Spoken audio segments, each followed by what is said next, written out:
여호와께서 다윗을 모든 원수의 손과 사울의 손에서 구원하신 그날에 다윗이 이 노래의 말씀으로 여호와께 아뢰어 이르되 여호와는 나의 반석이시요 나의 요새시요 나를 위하여 나를 건지시는 자시요 내가 피할 나의 반석의 하나님이시요 나의 방패시요 나의 구원의 뿌리시요 나의 높은 망대시요 그에게 피할 나의 피난처시요 나의 구원자시라. 나를 폭력에서 구원하셨도다. 내가 찬송받으실 여호와께 아뢰리니 내 원수들에게서 구원을 받으리로다. 사망의 물결이 나를 애우고 불의의 창수가 나를 두렵게 하였으며 수월의 줄이 나를 두르고 사망의 올무가 내게 이르렀도다. 내가 환난 중에서 여호와께 아뢰며 그의 하나님께 아뢰었더니 그가 그의 성전에서 내 소리를 들으시며 나의 부르짖음이 그의 귀에 들렸도다. 아멘.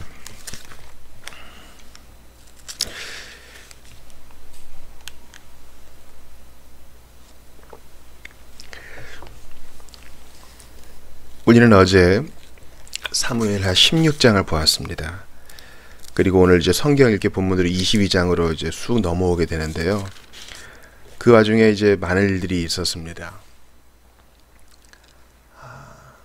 압살롬이 반역을 일으키고 다윗은 도망을 가죠. 그래서 압살롬이 선지자의 예언대로 또 그의 패역한 마음대로 다윗의 후궁들과 옥상에서 동침합니다. 그것은 그에게 큰 깨달음을 줬을 거예요. 다윗에게 자신의 과거를 돌아보며 더욱 겸손하게 하는 계기가 됐을 겁니다.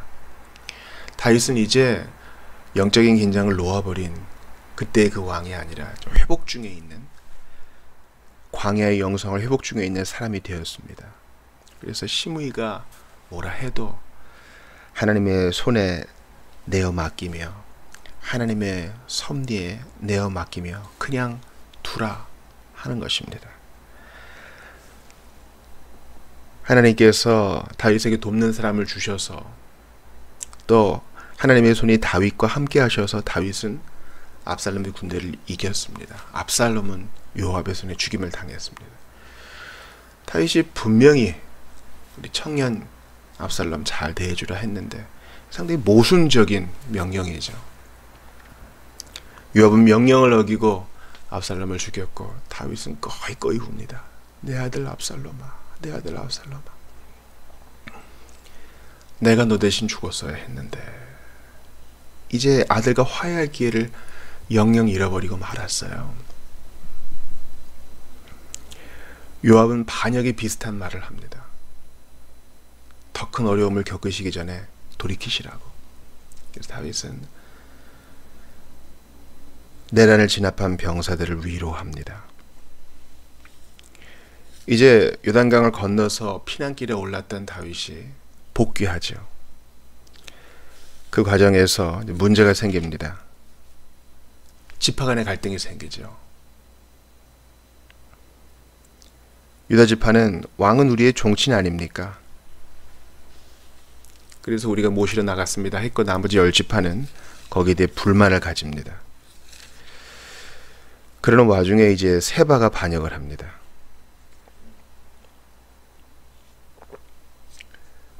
다윗은 이 반역을 상당히 크게 여겼던 것 같아요. 그래서 진압을 요구합니다. 이제 더 이상 이제 요압을 신뢰하지는 않고요. 아마사를 군대 장관으로 삼아 그에게 임무를 주지만 결국 이 아마사도 요압이 죽입니다. 이 가까운 사람 중에 다윗의 마음을 근심하게 하는 사람이 계속 있어요. 아들들도 그렇고 친척이자 군대 장관인 요압도 그렇고.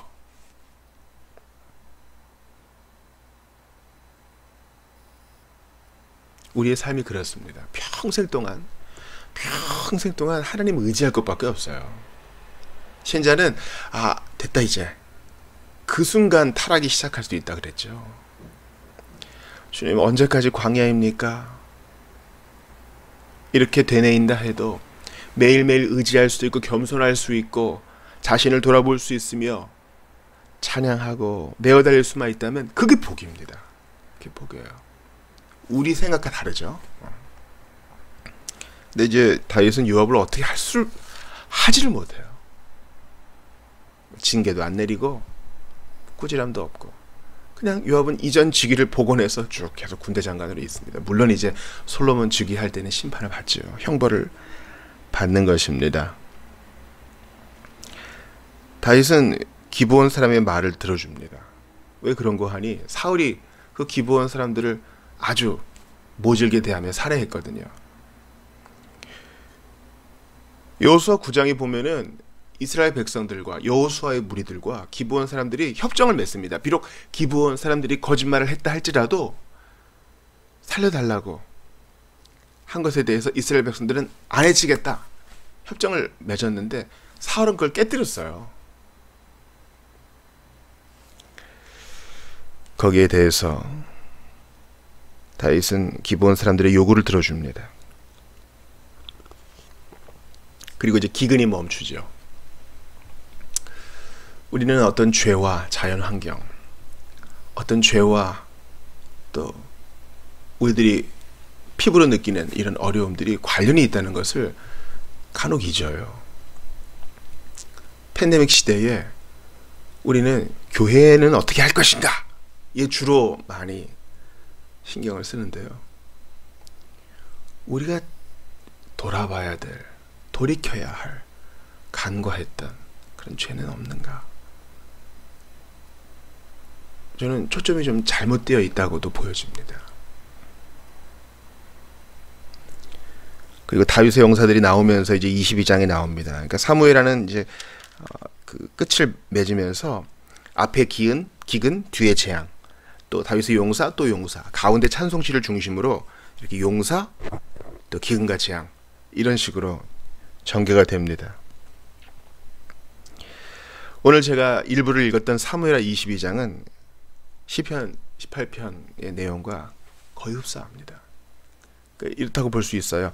다윗이 사무엘하 22장을 지은 건 맞죠. 그게 개인적인 시입니다. 그리고 어떤 예전적으로 예배 시에 사용될 수 있도록 좀 다듬어진 게 시편 18편이 아니었겠는가 그렇게 보여집니다. 연대기적인 순서는 아니라고 보여지고요. 왜냐하면 여호와께서 다윗을 그의 모든 원수의 손과 사울의 손에서 구원하신 날에 다윗이 노래한 것이다. 여호와께 아뢰는 것이다. 이렇게 말하고 있으니까요. 참 구구절절이 우리의 심령의 공명을 일으킵니다. 2절부터 보시면 여호와는 나의 반석이시요 나의 요새시요 나를 위하여 나를 건지시는 자시요. 벌써 가슴이 먹먹해지죠.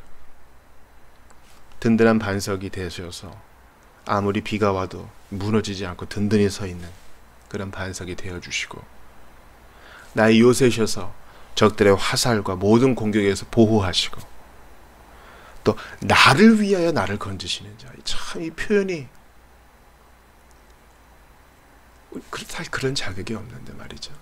나를 위하시고 나를 건져주시고 또 3절에 보니까 내가 피할 나의 반석의 하나님이시여 나의 방패시여 나의 구원의 뿔이시여. 이 뿔은 힘을 상징합니다. 나의 높은 망대시여 그에게 피할 나의 피난처시여 내 구원자이시라. 나를 폭력에서 구원하셨다. 이것은 사실입니다. 압살롬의 손에서 건짐받은 이후에도 이렇게 고백할 수 있었겠죠. 하나님께서 다윗을 건지셨습니다. 4절을 보세요. 내가 찬송받으실 여호와께 아뢰리니 내 원수들에게서 구원을 받으리로다. 하나님은 찬송을 받기 합당하신 분이신데 그뿐만 아니라 내가 간구하면 들으시고 시행하시는 분이다. 원수들에게서 노임을 받게 해주시는 분이다. 그렇게 말해요. 사망의 물결, 불의의 창수, 스올의 줄, 이 스올은 죽음을 가리킵니다. 나를 두르고 사망의 올무가 내게 이르렀도다. 거의 살소망이 끊어질 그때에 7절 보세요. 내가 환난 중에서 여호와께 아뢰며 나의 하나님께 아뢰었더니 그가 그의 성전에서 내 소리를 들으시며 나의 부르짖음이 그의 귀에 들렸도다. 그러니까 앞의 내용이 이제 반복되고 있죠.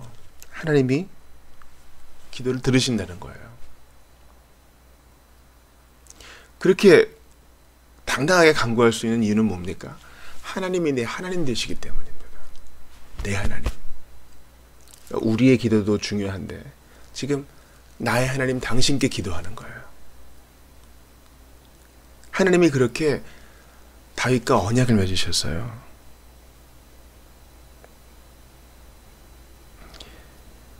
근데 이제 다윗을 보세요.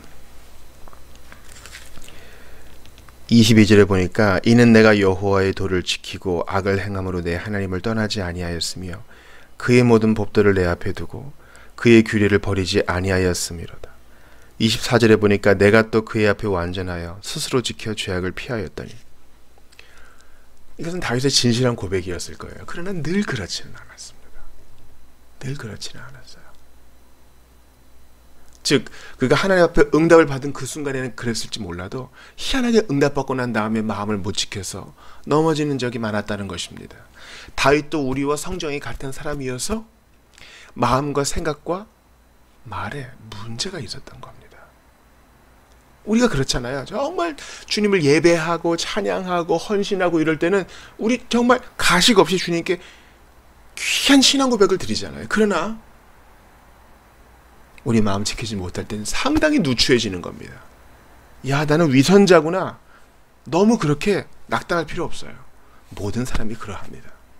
중요한 것은 넘어졌을 때 벌떡 일어나느냐, 다시 예수 의지하느냐, 나의 나됨이 아니라 나의 하나님께 의지하느냐, 그 차이입니다. 지금 다윗에게 일어나는 이 모든 일들, 아들이 반란을 일으키고 세바가 반란을 일으키고 다윗의 주변 사람들이 불충한 이 모든 가운데에서 다윗이 기억해야 할 메시지가 있습니다. 우리 사무엘하 12장을 한번 보시죠. 10절 11절을 보니까 선지자가 이렇게 말합니다. 이제 네가 나를 업신 여기고 햇사람 우리아의 아내를 빼앗아 내 아내로 삼았은즉, 하나님이 나단을 통해 하시는 말씀이에요. 칼이 내 집에서 영원토록 떠나지 아니하리라 하셨고, 여호와께서 또 이와 같이 이르시기를, 보라, 내가 너와 내 집에 재앙을 일으키고 내가 내 눈앞에서 내 아내를 빼앗아 내 이웃들에게 주리니 그 사람들이 내 아내들과 더불어 백주에 동침하리라. 이게 이제 압살롬에게 그대로 벌어진 일이죠. 압살롬이 행한 일들. 우리가 이러한 모든 말씀들을 예수 그리스도 안에서 잘 해석할 필요가 있습니다. 첫 번째는 무엇입니까? 그리스도 안에서는 모든 저주가 그리스도의 피로 해결되었다는 것입니다. 아, 난 옛날에 큰 죄를 지어서 또 죄값을 받아야 돼. 그런 것이 아닙니다. 하나님께서는 다윗이 그 순간 죄를 고백하고 회개하자 용서하셨습니다. 나단이 얘기했어요. 그에게 칼이 끊이지 아니할 것이라는 것은 여전히 그를 사랑하시는 하나님의 징계입니다. 어떤 심판과 형벌이 아니라 그를 끝까지 추적하시어 낮은 마음 주시고 의지케 하시려는 주님의 징계의 손인 것입니다. 그러므로 우리가 사랑의 하나님을 간과해서는 안 되겠어요. 예수 그리스도의 십자가를 믿으시며 동시에 여러 가지 죄 문제로 괴로워하는 여러분이요, 저의 말을 믿으십시오. 주 예수 그리스도는 사랑의 주님이시요, 기회를 주시는 분이시요, 역전의 하나님이시요, 여아한 선하신 분이십니다. 당신의 과거가 어떠하든지 그 과거에 매이지 마십시오. 주님이 여러분을 낮추실 때는 예 하며 겸손해 하세요. 그러나 이 사실만은 잊지 마세요. 예수께서 내 과거와 현재와 미래의 모든 죄의 형벌을 이미 다 치르셨다. 그 죄값을 다 치르셨다. 그 사실만은 잊지 마셔요. 동시에 주님은 우리와 늘 동행하셔서 우리가 다시는 같은 죄에 빠지지 않도록 우리를 돌보시며 권면하시고 때로는 징계도 하신다는 사실을 기억해야 합니다. 그래서 고난 중에 있을 때 하나님이 나를 버렸나 봐 생각할 게 아니라 예수께서 나를 얼마나 사랑하셔서 내가 죄에 빠지지 않도록 이렇게 나를 권면하시다니 참으로 감사합니다. 주의 눈이 나를 보시오니 일생 정결하게 살게 하소서. 그런 기도로 화답해야 할 것입니다. 오늘 사무엘의 22장의 찬송과 다윗 주변에 일어날 일들을 봐요. 말 안 듣는 사람들, 물론 충성스러운 용사들이 딱 있지만 충성스럽지 않은 사람들도 있죠. 우리의 온전한 다윗, 우리의 온전한 왕 대신 예수 그리스도 주변에 있는 우리 제자들의 모습 아닙니까? 충성스러운 사람이 있어요. 이방 사람들, 그러나 하나님께 헌신되고 다윗에게 헌신된 사람들 있다고요. 그러나 요압처럼, 세바처럼, 시므이처럼 말 안 듣는 사람들이 있다고요.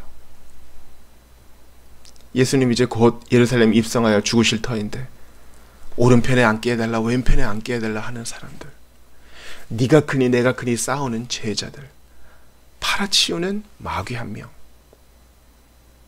한때는 소리 지르며 환호했다가 한순간 냉담해져 버리는 군중들, 다윗의 주변에 그런 사람들이 혼재했던 것처럼 지금도 예수 그리스도 주변에는 그분을 온전히 따르는 사람들이 있는가 하면 멀찍이 떨어진 제자들과 배반한 사람들도 있는 것입니다. 여러분께 묻습니다. 여러분은 어느 편에 서 계세요? 여러분은 요압 같은 자입니까? 아니면 군대 장관 요압처럼 주님을 배반하는 자입니까? 아니면 이방인이지만 주님 편에 섰던 이때와 같은 자입니까? 바르실레와 같은 자입니까? 여러분 마음을 잘 돌아보셔요. 스스로에게 질문하며 돌이킬 것 돌이키고 다시 한번 주 예수 그리스도의 십자가를 붙드는 여러분 다 되시기 바라요. 다윗은 넘어졌으나 우리의 온전한 다윗, 우리의 온전한 왕 되신 예수님은 결코 넘어지지 않으셔. 그리고 오늘도 우리에게 기회를 주십니다. 내가 너의 반석이다. 내가 너의 피난처다. 내가 너의 요새다. 너는 나 없이는 안 된다. 내게 오라. 그 주님께 반응하며 오늘도 겸손히 예수 따르는 여러분들 다 되시기 바랍니다. 오늘 말씀 붙들고 기도하면서 같이 기도할 제목이 있어요. 그것은 바로 위정자를 위한 기도입니다. 곧 선거가 있습니다. 이제 정권 말이 되면서 정치가 혼란합니다. 어느 편에 서라는 말이 아니라 하나님께서는 바울의 입을 빌어 위에 있는 권세들에게 복종하고 그들을 위해 기도하라 했으니 우리 말씀 그대로 순종합시다. 정의가 살아있는 정치가 되고 사랑이 구현되는 정치가 될 수 있도록 하나님께서 다리오 왕 같은 자를 통해서 또 주의를 이루셨으니 주여 이 나라의 민족 바르게 다스려 달라고 기도할 수 있기를 바랍니다. 오늘 주신 말씀 붙들고 함께 기도하시고 또 개인 기도하신 후에 하루를 열어가시기를 바랍니다. 같이 기도합시다. 하나님께 감사를 드립니다. 오늘 주신 말씀이 얼마나 복된지